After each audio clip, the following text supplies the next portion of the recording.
नमस्कार दोस्तों, आप सभी का बहुत बहुत स्वागत है हमारे ज्योतिष कार्यक्रम में। दोस्तों, आज शाम 7:30 बजे के बाद स्वयं महाबली हनुमान जी कलयुग में पहली बार बड़ा चमत्कार करने वाले हैं। स्वयं आपके जीवन में रंग भरने वाले हैं। यह चमत्कार देखकर आपके आंखों से खुशी के आंसू नहीं रुकेंगे।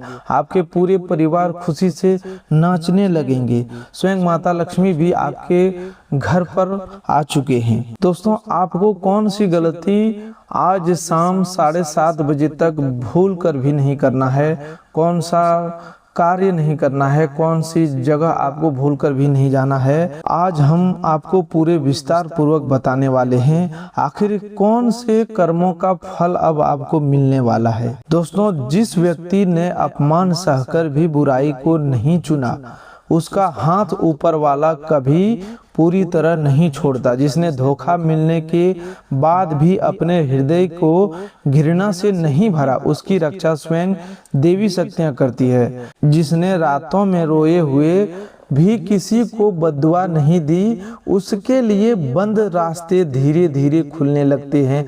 अब तेरे जीवन में वही द्वार खुलने आरंभ हो चुके हैं। संभव है कि सब कुछ धुंधला दिखाई दे, संभव है कि तू अभी भी पूछता हो कि इतना सहने के बाद तेरे हिस्से में क्या आएगा, लेकिन याद रख कि सबसे बड़ी वापसी पहले शोर से नहीं, भीतर की शांति से शुरू होती है। पहले व्यक्ति के भीतर उसकी खोई हुई शक्ति लौटती है, फिर उसका आत्मविश्वास जागता है, उसके बाद उसके निर्णय बदलते हैं, फिर उसका भाग्य नई दिशा पकड़ता है। अंत में वही लोग जिन्होंने उसे कमजोर माना था, उसकी दृढ़ता देखकर चकित रह जाते हैं। अब तेरे शत्रु की सबसे बड़ी समस्या तू नहीं, उसके अपने कर्म है। उसने जो बीज बोए थे वही अब वृक्ष बनकर उसके सामने खड़े हैं। इसीलिए उसकी बेचैनी बढ़ रही है, इसीलिए उसकी नींद बार बार टूटती है। इसी कारण उसे हर दिशा में खतरा दिखाई देने लगता है। परमात्मा की अदालत में विलंब हो सकता है, किंतु अंतिम निर्णय सत्य और धर्म के पक्ष में ही जाता है। बहुत जल्द कुछ ऐसे तथ्य प्रकट होंगे जिनकी तूने कल्पना भी नहीं की होगी। कुछ मुखौटे अपने आप उतरेंगे, कुछ झूठे संबंध बिना तेरे प्रयास के टूट जाएंगे, कुछ लोग अपने ही शब्दों में फंसेंगे। उस समय तुझे समझ आएगा कि ऊपर वाली शक्ति ने तुझे कितने लंबे समय तक शांत क्यों रखा। यदि तू स्वयं हर जगह संघर्ष करता तो लोग तुझे ही दोषी ठहराने का प्रयास कर सकते थे, लेकिन जब परिस्थितियां सत्य को उजागर करती है, तब संसार को वास्तविकता स्वीकार करनी पड़ती है। अब वही समय धीरे धीरे निकट आ रहा है। विरोधी भीतर से कमजोर हो रहा है, उसकी योजना में पहले जैसी शक्ति नहीं बची, उसके षड्यंत्र वापस में उलझ रहे हैं, उसका आत्मविश्वास घट रहा है और अब उसका भय उसके व्यवहार से दिखाई देने लगा है। तू इस बात को गांठ बांध ले कि ऊपर से निर्णय लिया जा चुका है। जब देवी व्यवस्था किसी कर्म का परिणाम निर्धारित करती है, तब किसी की चालाकी अधिक समय तक रक्षा नहीं कर सकती। इसीलिए तुझे बार बार एक ही संदेश मिल रहा है, शांत रह। हर बात का उत्तर देना आवश्यक नहीं, प्रत्येक विवाद में उतरना बुद्धिमानी नहीं। हर लड़ाई शब्दों से नहीं जीती जाती, कुछ लड़ाइयों में धैर्य की विजय का मार्ग बनता है। आने वाले दिनों में कुछ लोग तुझे क्रोधित करने का प्रयास करेंगे, वे पुराने घावों को कुरेदेंगे, वे जानबूझकर ऐसी बातें कहेंगे जिनसे तू अपना संतुलन खो दोगे। उनका उद्देश्य यही होगा कि तू आवेश में आकर स्वयं अपना नुकसान कर बैठे, क्योंकि उन्हें पता है कि यदि तू शांत और सजग रहा तो उनकी पराजय निश्चित है। यदि उनके भय का सबसे बड़ा कारण है यह आखिरी मौका है, सावधान। अब तू पहले जैसा भोला और भावनाओं में बह जाने वाला व्यक्ति नहीं रहा। दर्द ने तुझे केवल घायल नहीं किया बल्कि समझदार भी बनाया। अब तू शब्दों के पीछे छिपी नीयत को महसूस करने लगा है। यदि तेरी जागृति उन लोगों के लिए सबसे बड़ा संकट बन गई है, मनुष्य जब जब बार बार धोखा खाने के बाद भी अपने भीतर संतुलन स्थापित करना सीख जाता है, तब उसमें एक नई शक्ति जागती है। वह हर बात पर प्रतिक्रिया देना बंद कर देता है। वह चेहरे नहीं व्यवहार का क्रम देखने लगता है। वह मीठे शब्दों से नहीं कर्मों से लोगों की पहचान करता है। अब वही शक्ति तेरे भीतर जाग रही है, इसीलिए आने वाले समय में तुझे पहले जैसी बेचैनी नहीं होगी। धीरे धीरे ऊपर वाली शक्ति तेरे चारों ओर सुरक्षा का घेरा मजबूत कर रही है। हनुमान जी की कृपा जब पूर्ण रूप से किसी भक्त पर उतरती है तो उसके आसपास फैली नकारात्मकता अपने आप कमजोर होने लगती है। तामसिक विचार, बुरी दृष्टि और छिपी हुई शत्रुता अपना प्रभाव खोने लगती है। जो लोग उसे गिराने के लिए चालें चलते हैं वही उन चालों में उलझ जाते हैं, और जब महादेव किसी का हाथ पकड़ लेते हैं तब मार्ग कठिन अवश्य हो सकता, किंतु उसका अंतिम परिणाम पराजय नहीं होता। अब तुझे केवल कुछ बातों का ध्यान रखना है, मन को शांत रखना है। प्रत्येक व्यक्ति के सामने अपने हृदय की सारी बातें नहीं खोलनी है। अपनी योजनाओं को पूरा होने से पहले सबको नहीं बताना है। और सबसे महत्वपूर्ण बात यह है कि हर मुस्कुराते चेहरे पर तुरंत विश्वास नहीं करना है। परमात्मा ने तुझे पिछले अनुभवों के माध्यम से बहुत कुछ सिखाया है। यह समय तेरी परीक्षा का अंतिम चरण है। विरोधी अपनी अंतिम चालें चल सकता है। कभी वह प्रेम दिखाकर आएगा, कभी सहानुभूति जताएगा, कभी तुझे क्रोधित करेगा और कभी तेरे सामने झूठी मासूमियत का अभिनय करेगा। लेकिन तुझे किसी भी जाल में नहीं फंसना है। जो व्यक्ति तुझे तोड़ना चाहता था अब वह स्वयं टूटने के भय में जी रहा है। तूने यह अनुभव किया होगा कि जीवन की कई चीजें अपने आप बदल गई। कुछ लोग अचानक दूर चले गए, कुछ संबंध बिना स्पष्ट कारण के समाप्त हो गए, कुछ चेहरे तेरे जीवन से स्वतः निकल गए। आरंभ में तुझे लगा होगा कि यह नुकसान है, लेकिन आने वाले समय में तुझे समझ आएगा कि ऊपर वाली शक्ति तेरे जीवन की सफाई कर रही है। कुछ लोगों का दूर होना सुरक्षा होता है, कुछ संबंधों का समाप्त होना छिपा हुआ वरदान होता, कुछ दूरियां भविष्य के बड़े संकट से बचाने के लिए बनाई जाती है। दोस्तों, जो व्यक्ति तुझे तोड़ना चाहता था अब वह स्वयं टूटने के भय में जी रहा है। तूने यह अनुभव किया होगा कि जीवन की कई चीजें अपने आप बदल गई। कुछ लोग अचानक दूर चले गए, कुछ संबंध बिना स्पष्ट कारण के समाप्त हो गए, कुछ चेहरे तेरे जीवन में स्वतः निकल गए। आरंभ में तुझे लगा होगा कि यह नुकसान है, लेकिन आने वाले समय में तुझे समझ आएगा कि ऊपर वाली शक्ति तेरे जीवन की सफाई कर रही थी।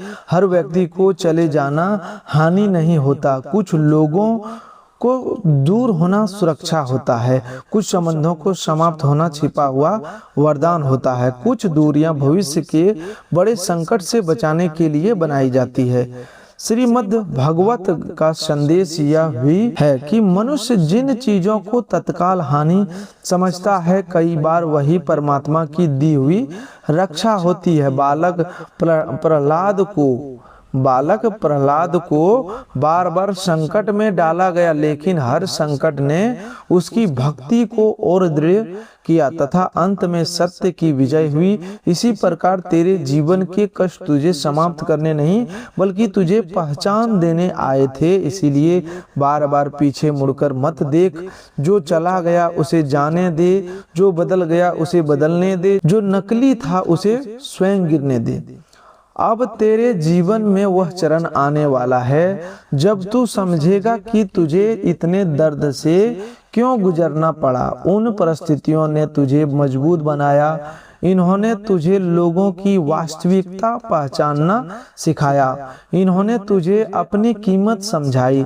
बहुत जल्द वही लोग जो आज तुझसे नजरें चुराते हैं तेरे सामने झुककर बात करेंगे। जिन्होंने तुझे कमजोर समझा वे तेरी मजबूती का उदाहरण देंगे। जिन्होंने तेरी चुप्पी का मजाक बनाया वे तेरे शांत व्यवहार से भय अनुभव करेंगे। समय कभी एक जैसा नहीं रहता। आज जो व्यक्ति ऊंचाई पर बैठकर दूसरों का अपमान कर रहा है कल उसे नीचे भी आना पड़ सकता है, और आज जो शांत रहकर संघर्ष कर रहा है वही कल सबसे अधिक शक्तिशाली बन सकता है। अब तेरे जीवन में परिवर्तन की गति तेज होने वाली है। कुछ सच्चाइयां अचानक सामने आएगी, कुछ नकाब बिना किसी प्रयास के उतरेंगे। कुछ लोग अपने ही कर्मों के कारण कठिनाइयां में पड़ेंगे। सबसे महत्वपूर्ण बात यह है कि तुझे किसी के पतन के लिए कुछ करने की आवश्यकता नहीं है। तुझे केवल स्वयं को संभाल कर रखना है, ऊपर वाले की शक्ति पर विश्वास बनाए रखना है और अपने कर्मों को शुद्ध रखना है, क्योंकि अब यह संघर्ष केवल तेरा व्यक्तिगत संघर्ष नहीं रहा। जब धर्म और अधर्म के बीच का हिसाब स्वयं समय कर रहा है, तेरी चुप्पी अब दुर्बलता नहीं, तूफान से पहले भी की गंभीर शांति है। तेरा धैर्य अब पीड़ा का प्रतीक नहीं, तेरी सबसे बड़ी शक्ति है। जिस दिन तू पीछे मुड़कर अपने जीवन की यात्रा देखेगा उस दिन तुझे समझ आएगा कि तेरी सबसे महान शक्ति तेरी सहनशीलता थी। तू टूटा अवश्य पर बिखरा नहीं, तू रोया अवश्य लेकिन किसी को श्राप नहीं दिया, तू अकेला अवश्य पड़ा पर गलत मार्ग पर नहीं गया, तूने दुख में भी अपना धर्म नहीं छोड़ा। संभवतः यही कारण है कि आज परम शक्ति तेरे साथ खड़ी है। महाभारत में पांडवों ने अन्याय सहा, वनवास झेला और अपमान देखा, लेकिन श्री कृष्ण ने उन्हें यही सिखाया कि धर्म के मार्ग पर टिके रहना सबसे बड़ी विजय है। विजय केवल शत्रु को हराने का नाम नहीं है, अपने भीतर के क्रोध, भय और प्रतिशोध को जीत लेना भी विजय है। इसीलिए तेरी पहली जीत यह होगी कि तू उकसावे के बाद भी स्वयं पर नियंत्रण रखेगा। दूसरी जीत यह होगी कि लोगों की बातों से अपनी कीमत तय करना छोड़ देगा। तीसरी जीत तब होगी जब तू अपने जीवन की दिशा दूसरों की भय और सलाह से नहीं, अपने विवेक और परमात्मा पर विश्वास से तय करेगा। अब अपने भीतर किसी के लिए घृणा मत रख, सावधानी रख, दूरी रख, लेकिन नफरत को अपने हृदय का अस्थायी निवास मत बना। नफरत पहले उस व्यक्ति को जलाती है जो उसे अपने भीतर रखता है। तू न्याय परमात्मा पर छोड़ और अपने कर्म पर ध्यान दे। हनुमान जी का भक्त प्रतिशोध से नहीं, साहस, सेवा और संयम से पहचाना जाता है। महादेव का भक्त क्रोध का दास नहीं, आत्म संयम का स्वामी होता है। माता रानी का सच्चा भक्त भय से नहीं, विश्वास में जीवन जीता है। आने वाले समय में जब वे लोग तेरे सामने मीठी बातें लेकर आए तो तुरंत अपना मन खोल देना। उनकी बातों से अधिक उनके पुराने कर्म याद रखना। कोई व्यक्ति वास्तव में बदल गया है या केवल परिस्थितियां से डरकर अभिनय कर रहा है, इसका निर्णय समय और निरंतर व्यवहार से करना। क्षमा करना अच्छा है, लेकिन उसी भूल को बार बार दोहराने का अवसर देना विवेक नहीं है। प्रभु श्री राम करुणामय थे, परंतु धर्म और मर्यादा की रक्षा में दृढ़ भी थे। इसीलिए दयालुता का अर्थ स्वयं को बार बार चोट पहुंचाने देना नहीं होता। अपनी योजनाओं को तब तक सुरक्षित रख जब तक वे पूर्णता के निकट न पहुंच जाए। प्रत्येक सपना सबके सामने बताना आवश्यक नहीं है। कुछ बीज मिट्टी के भीतर मौन रहकर ही वृक्ष बनते हैं। उन्हें समय से पहले बाहर निकाल दिया जाए तो वे अंकुरित नहीं हो पाते। तेरे नए कार्य, तेरी नई दिशा और तेरी नई आशाएं भी ऐसे ही बीज है। उन्हें लोगों की नकारात्मक दृष्टि, उपहास और संदेश से बचाकर रखना। जब परिणाम सामने आएगा तब तुझे कुछ कहने की आवश्यकता नहीं होगी, तेरी सफलता स्वयं उत्तम बन जाएगी। अब पीछे के अपमानों को बार बार स्मरण करके स्वयं को कमजोर मत करना। उनसे शिक्षा लें, लेकिन उन्हें अपनी वर्तमान शक्ति पर शासन मत करने दे। जिसने तुझे धोखा दिया वह तेरी पूरी कहानी नहीं है। जिसने तुझे छोड़ दिया उसके जाने से तेरी कीमत कम नहीं हुई। जिसने तेरी सरलता का लाभ उठाया उसकी चालाकी तेरी अच्छाई को दोषी सिद्ध नहीं करती। तुझे केवल इतना सीखना है कि अच्छाई के साथ विवेक भी आवश्यक है। बहुत जल्द तुझे अपने भीतर एक नया आत्मविश्वास अनुभव होगा। तू पुराने निर्णयों पर पछतावा कम करेगा। तेरा मन अनावश्यक लोगों से दूरी बनाना सीख जाएगा। तू हर आरोप का उत्तर देने की आवश्यकता अनुभव नहीं करेगा। यही आंतरिक स्वतंत्रता तेरी सबसे बड़ी विजय होगी। तेरे शत्रु तेरे क्रोध से नहीं, तेरी शांति से हारेंगे, क्योंकि क्रोध में तू उनके खेल का हिस्सा बनता है, लेकिन शांति में तू उनके नियंत्रण से बाहर निकल जाता है। जब वे देखेंगे कि उनकी बातों का तुझ पर पहले जैसा प्रभाव नहीं पड़ रहा, तो वे और अधिक बेचैन होंगे। वे नए बहाने बनाएंगे, नई कहानियां फैलाएंगे और पुराने लोगों को तेरे विरुद्ध करने का प्रयास कर सकते हैं। लेकिन तू सत्य के मार्ग से विचलित मत होना। झूठ को बार बार आवाज उठानी पड़ती है, सत्य को केवल समय चाहिए। सूर्य को यह सिद्ध करने के लिए किसी प्रमाण की आवश्यकता नहीं होती कि वह प्रकाश देता है। बादल कुछ समय उसे ढक सकते हैं, परंतु सूर्य का अस्तित्व समाप्त नहीं कर सकते। उसी प्रकार लोगों के आरोप तेरी वास्तविकता को थोड़े समय के लिए ढक सकते हैं, मिटा सकते नहीं। अब स्वयं को भय से मुक्त कर। कोई तेरा वास्तविक नुकसान तब तक नहीं कर सकता जब तक तू अपना विवेक, अपना आत्मविश्वास और अपना विश्वास के साथ खड़े रहेंगे। तेरी सबसे बड़ी रक्षा बाहर का कोई हथियार नहीं, बल्कि भीतर की स्पष्टता। जब तुझे पता होगा कि कौन अपना है, कौन केवल स्वार्थ के कारण निकट है और किसके सामने कितनी बात कहनी है, तब आधे संकट स्वतः समाप्त हो जाते हैं। प्रतिदिन कुछ समय अपने आराध्य का स्मरण कर। हनुमान चालीसा का पाठ कर सके तो श्रद्धा से कर। महादेव का नाम जप, श्री राम का स्मरण कर, किंतु भक्ति को भय का व्यापार मत बना। भक्ति का अर्थ यह नहीं कि तू हर समय शत्रु के बारे में सोचता रहे। सच्ची भक्ति मन को शांत करती है, बुद्धि को स्पष्ट करती है और मनुष्य को सही कर्म करने की शक्ति देती है। परमात्मा से यह मत मांग कि वे किसी को नष्ट कर दे। उनसे यह प्रार्थना कर कि वे तुझे सत्य पहचानने, सही निर्णय लेने और अन्याय से सुरक्षित रहने की बुद्धि दे, क्योंकि जिसे विवेक मिल गया उसकी रक्षा का आधा कार्य उसी क्षण पूरा हो जाता है। यह भी याद रखना कि कर्म का फल परमात्मा की व्यवस्था है, तेरे हाथ का हथियार नहीं। किसी की कठिनाई देखकर प्रसन्न मत होना, क्योंकि ऐसा करने से तेरे हृदय की शुद्धता कम होगी। तू केवल अपने मार्ग पर बढ़ता रहा। जिन्होंने गलत किया है उन्हें उनका कर्मों का उत्तर मिलेगा। तुझे उनके जैसा बनकर अपनी आत्मा को प्रकाश कम नहीं करना है। गीता का सार यही है कि मनुष्य को अपने कर्म पर अधिकार है, परिणाम पर नहीं।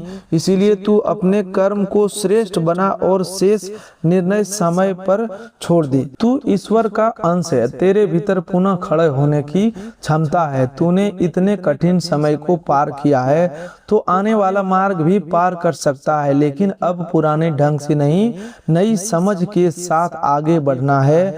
भावनाओं के साथ विवेक रखना है, विश्वास के साथ जांच रखना है, भक्ति के साथ कर्म रखना है, करुणा के साथ आत्मसम्मान रखना है। अब जो लोग तेरे सामने झुकेंगे उन्हें देखकर अहंकार मत करना। तू भी वही भूल मत दोहराना जिसने उन्हें गिराया, विनम्र रहना लेकिन स्वयं को मत कम समझना, क्षमा करना लेकिन भूल कर फिर उसी जाल में मत जाना, आगे बढ़ना लेकिन अपने अतीत की शिक्षा को साथ रखना, यही तेरी पूर्ण विजय होगी। तेरे जीवन में आने वाला परिवर्तन केवल विरोधियों की हार नहीं, तेरी आत्म की जागृति है। अब तू समझेगा कि तेरे किस्मत किसी व्यक्ति के व्यवहार से तय नहीं होती। कोई तुझे छेड़ दे, धोखा दे या तेरे अपमान करे, इससे तेरी आंतरिक योग्यता कम नहीं हो जाती। सोने पर मिट्टी लग जाने से वह मिट्टी नहीं बन जाता, उसे केवल पहचानने और साफ करने की आवश्यकता होती है। उसी तरह तेरी वास्तविक चमक कुछ समय के लिए दुखों में छिपी है, समाप्त नहीं हुई है। अब ऊपर वाली शक्ति तुझे फिर से तेरी पहचान दिलाने जा रही है। धीरे धीरे तेरा आत्मविश्वास लौटेगा, तेरा निर्णय मजबूत होगा, सही लोग तेरे जीवन में आएंगे, झूठे संबंधों की पकड़ ढीली होगी, तेरी मानसिक शांति बढ़ेगा और तू समझ पाएगा कि जिन चीजों के लिए तू कभी रोया करता था उनका चले जाना ही तेरे लिए सुरक्षा था। अब तेरे दुश्मनों की सबसे बड़ी पराजय यह होगी कि वे तुझे अपने जैसा नहीं बना पाए। जिन्होंने छल किया लेकिन तूने छल नहीं चुना, उन्होंने नफरत फैलाई लेकिन तूने अपने हृदय को पूरी तरह काला नहीं होने दिया। उन्होंने तुझे गिराने की कोशिश की लेकिन तूने किसी निर्दोष को गिराकर ऊपर उठने का मार्ग नहीं चुना। यही कारण है कि तू उनके सामने नहीं, परमात्मा की नजरों में विजयी हो चुका है। अब बाहर की विजय भी समय के साथ दिखाई देगी, सत्य सामने आएगा, उचित लोग तुझे समझेंगे, गलत आरोप कमजोर होंगे, कुछ लोग स्वयं स्वीकार करेंगे कि उन्होंने तुझे गलत समझा, कुछ लोग बिना कुछ कहे दूरी बना लेंगे, कुछ लोग तेरी सफलता देखकर मौन हो जाएंगे, लेकिन उस समय भी तुझे केवल अपने मार्ग पर आगे बढ़ना है। जो बीत गया उसे हर दिन दोहराकर अपने वर्तमान को मत जलना। आज शाम 7:30 बजे के बाद आपको 3 प्रकार की जगहों पर जाने से विशेष रूप से बचना चाहिए। इसका अर्थ यह नहीं है कि हर ऐसी जगह पर कोई अलौकिक घटना अवश्य होगी, बल्कि धार्मिक मान्यताओं और व्यवहारिक सुरक्षा दोनों की दृष्टि से सावधानी रखना बुद्धिमानी है। पहली जगह है कोई सुनसान शमशान, निर्जन नदी का किनारा या ऐसा अंधारा स्थान जहां लोगों का आना जाना बिल्कुल कम हो। सूर्यास्त के बाद ऐसी जगहों पर वातावरण भारी लग सकता है और दुर्घटना, फिसलने, जहरीले जीव या असामाजिक लोगों का खतरा भी रहता है। इसलिए किसी जिज्ञासा, चुनौती या दिखावे के कारण वहां अकेले बिल्कुल मत जाइए। यदि किसी धार्मिक कारण से जाना आवश्यक हो तो किसी विश्वसनीय व्यक्ति को साथ लेकर और पूरी सुरक्षा के साथ जाएं। दूसरी जगह है कोई वीरान खंडहर, बंद पड़ा हुआ पुराना मकान या सुनसान निर्मल स्थल जहां कमजोर दीवार, खुला गड्ढा, बिजली के तार, जहरीले जीव या गलत परजीवी के लोग छिपे हो सकते हैं। कई बार मनुष्य जिस बात को नकारात्मक शक्ति समझता है वह वास्तव में भय, अंधेरा और असुरक्षित वातावरण का प्रभाव होता है। इसीलिए अपने साहस को प्रमाणित करने के लिए स्वयं को खतरे में डालना उचित नहीं है। तीसरा जगह है ऐसा घर, कमरा या स्थान जहां लगातार झगड़ा, नशा, हिंसा, छल या गलत कार्य होते हैं। नकारात्मक संगति धीरे धीरे मनुष्य के विचारों, वाणी और निर्णयों पर प्रभाव डालती है। गीता में भी संगति के प्रभाव को महत्वपूर्ण माना गया है। इसीलिए शाम के बाद ऐसे लोगों और स्थानों से दूरी बनाए रखना ही बेहतर है जो आपके मन को अशांत करे, गलत कार्य के लिए उकसाए या आपकी गरिमा और सुरक्षा को खतरे में डाले। इन तीन स्थानों से बचने का संदेश भय फैलाने के लिए नहीं बल्कि आपको सचेत करने के लिए है। बजरंग बली का सच्चा भक्त अंधविश्वास में नहीं, साहस और विवेक में जीवन जीता है। हनुमान जी आपके जीवन में सबसे पहले भय के स्थान पर आत्मविश्वास का रंग भरने वाले हैं। जिस कार्य को करने से आप घबरा रहे थे उसके लिए आपको भीतर साहस जागेगा। जो लोग आपकी सरलता का अनुचित लाभ उठाते थे उनकी वास्तविकता समझने की बुद्धि मिलेगी। आप हर बात पर तुरंत प्रतिक्रिया देने की बजाय संयम से निर्णय लेना सीखेंगे। यही बजरंगबली की कृपा का सबसे बड़ा संकेत होगा। माता लक्ष्मी आपके जीवन में केवल धन के माध्यम से रंग नहीं भरेगी, उनका आशीर्वाद घर के वातावरण में प्रेम, भोजन की पूर्णता, आय की स्थिरता, अनावश्यक खर्च में कमी और परिवार के सदस्यों की प्रगति के रूप में भी दिखाई दे सकता है। कोई रुका हुआ भुगतान आगे बढ़ सकता है, कमाई का नया मार्ग दिखाई दे सकता है या घर की कोई अनावश्यक वस्तु प्राप्त होने की संभावना बन सकती है। लेकिन माता लक्ष्मी की अस्थायी निवास वहीं माना जाता है जहां मेहनत, स्वच्छता, विनम्रता, स्त्रियों का सम्मान और अन्न की कद्र होती है। कलयुग का सबसे बड़ा चमत्कार यह नहीं होगा कि बिना प्रयास के अचानक आकाश से धन बरसने लगे। वास्तविक चमत्कार यह होगा कि जो मनुष्य लंबे समय से निराश था उसके भीतर दोबारा आशा जागेगी। जो गलत संगति में फंसा था वे सही और गलत पहचान करने की बुद्धि मिलेगी। जो परिवार टूटने की स्थिति में था वहां समझदारी लौटेगी। जो व्यक्ति स्वयं को कमजोर समझा था वही अपनी क्षमता पहचान कर खड़ा हो जाएगा। जो धन की कमी से परेशान था उसे सही अवसर और परिश्रम का मार्ग मिलेगा। आज का बड़ा संकेत यह है कि हनुमान जी आपके भीतर साहस जगाएंगे और माता लक्ष्मी आपके जीवन में स्थिरता का मार्ग खोलेगी। लेकिन आपको भी अपने कर्म बदलने होंगे। घर को स्वच्छ रखिए, अन्न का अपमान मत कीजिए, गलत संगति से दूर बनाइए, किसी को धोखा मत दीजिए और अपनी कमाई का उचित उपयोग कीजिए। केवल मंत्र बोलना पर्याप्त नहीं है, मंत्र के अनुसार आचरण करना भी आवश्यक है। आज शाम 7:30 बजे के बाद घर में दीपक जलाकर कुछ समय श्री राम और माता लक्ष्मी का स्मरण कीजिए।